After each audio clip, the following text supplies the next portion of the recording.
Donald Trump is threatening new sanctions on Russia. He says it's in a response to Russia's actions on the battleground, warning of large-scale sanctions on banking and other areas until a ceasefire and stalemate, or settlement, I beg your pardon, are reached. Now, it's all part of a pattern of unpredictable, unconventional, and foreign policy moves. So, for example, you take Ukraine to start with, and he's cut off support for Ukraine, speaking directly to Vladimir Putin without consulting Europe, but then seemingly turning on Putin and saying, I expect him to also have a ceasefire like I expect the others.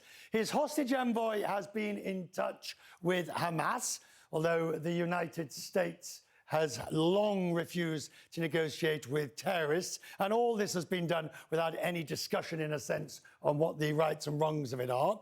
And as for the world's poorest nations, well, when you look at what Washington's done, dismantling USAID, the agency that manages billions in foreign assistance, without putting in place the safety net, in a sense. All of this is grist to the mill for Gideon Rachman, the chief foreign affairs guy at the Financial Times. Good to see you, sir. Commentator. Nice to see you, Richard. Good to see you. Just Putin, Zelensky, Trump. Donald Trump doesn't really care, in a sense. He just wants the fighting to stop.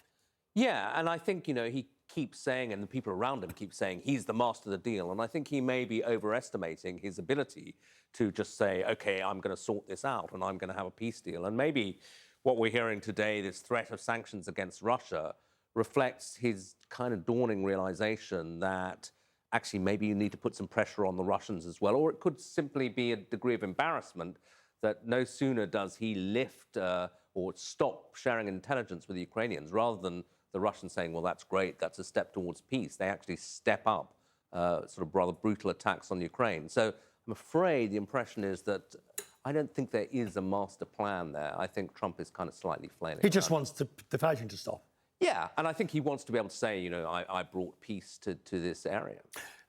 This reversal of policy on Ukraine, this idea of the reliability of the US as an ally, the rubric of choice for Europeans is, yes, it's still a reliable ally, but we need to be ready in case it's not.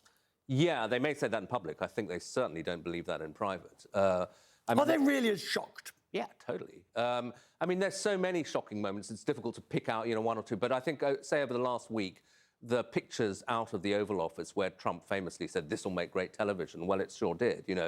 People saw him berating somebody who is regarded as a bit of a hero in Europe and were pretty appalled. And it's quite interesting. Even Conservative MPs here in the UK were very castigating. And one other thing, Richard, I think the vote at the UN, where the US votes with Russia and North Korea and against Ukraine and its European allies, that will take a lot, that will be a big moment. So if Humpty Dumpty has fallen off the wall and is in pieces, I suppose the Americans have always believed, well, when we're ready to kiss and make up, they'll come back because we're the United States and we're the big, we don't need to worry. They'll come back to us and love us anyway. Yeah. You don't think that's the case anymore? No, I mean, I think that the Europeans are aware that because they've been dependent on America for literally 80 years, a sudden divorce is really bad news for them.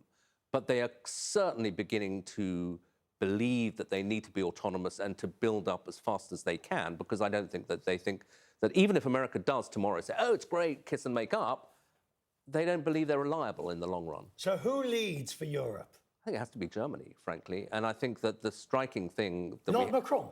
Macron is, well, yeah, Macron actually a bit, because he's in office. Merz, won't be chancellor until March. But I think Germany has the economy, it has the scope to borrow. Their debt to GDP is only 60%.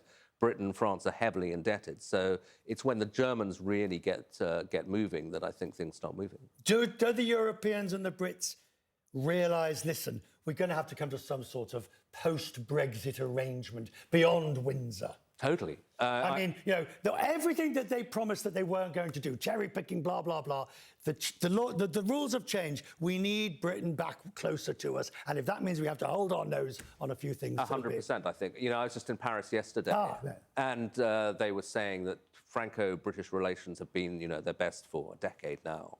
And it's because of this shared sense that we really need to get our act together because we have a threat from Russia, but also, in some senses, a threat from the US. If you were still at university and the question on the paper was, whether NATO discuss, what would you answer? Pretty moribund. I mean, I know my friends at NATO would be very annoyed if you said that, but I think that the problem is that NATO, it may continue to exist in paper, but it relies on people believing that if there's an attack on one really is an attack on all. And I don't think anybody in Europe could really be confident that if Russia attacked the Baltic states, that America would respond. Quick fire round, it's Friday. Yeah. Does Trump get Greenland? No. How much damage does he do before he realises it?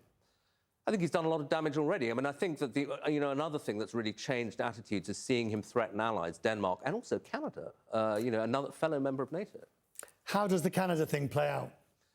Well, I think that it sounds like Trump's going to escalate with Canada, so we'll see. Is that because Trudeau played his hand worse than Sheinbaum?